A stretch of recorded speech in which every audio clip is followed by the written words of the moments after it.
মা কোথায় গেছে? আমি একদিন ধরেই বলি আমার কবে বিয়ে দেবো? আমার ছাড়া ছোট ছোট ছেলেপিলিদের বিয়ে হয়ে যাচ্ছে। তোমার না 10টা ঘটক খাটাইছি, কেউ মেয়ে দেখে দিতে পারতি না। তা তার কবে হবে? আমার ছাড়া ছোট ছোট ছেলেপিলিদের বিয়ে হয়ে যাচ্ছে। তা দুবা না? ওরে বাবা রে, বেদ চলে যে মুড়ি খাও। তা বেদ তা তুই একা দেখি না? আমার 14 পার্টি দাঁতের তো 2 পার্টি পড়ে গেলি, তাই বিয়ে দেবো? দু পাটি পারলে কেন? ভালো কলকাতা দাম মাসবি। ভালো কলকাতা দাঁত মাঝি তো বিয়ে কবে দেবো?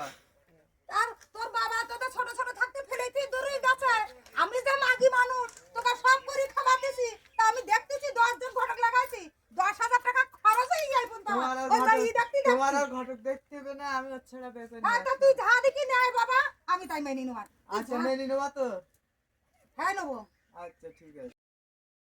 আরে চোখ তুলে দেখো না কে এসেছে নতুন করে আবার বিয়ে। তুমি অত চিন্তা করি না মা, মানে এই ছেলে মিলে হতে গেলে এখন বহুত টাকা খরচা মাগো।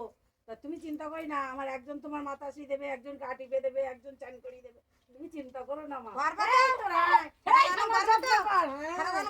হ্যাঁ হ্যাঁ আরে এই ছেলেগুলো হতে গেলে অনেক টাকা হ্যাঁ, ওরে বাবা অনেক টাকা খরচা মা, এই নাতি নাতনির মানুষ করার টাকা জন্য। বেশি গেল তো তাহলে। হ্যাঁ বহুত টাকা বেশি গেছে তোমার। তাহলে আমি বাইসি গেছি। ঠিক আছে। তাহলে আমি গরম করে নেই বউ। ওঠা মা নেবো। নাও এই বউ ভালো হয় তো? হ্যাঁ হবে মেনে নেবো। হ্যাঁ ও বোর সব কাজ করতে গরম করে নেবো তাহলে। হ্যাঁ নাও ওরে বাবা ওই আছে দাদু আমি খেলা জানি। তোরা দাদু লজ্জা মার নাম খালার বুড়ো ও মা আমি বন্দি কারাগারে, ও মা নেতিপুতির কারণে, ও মা আমি বন্দি কারাগারে। আচ্ছা চলো চলো।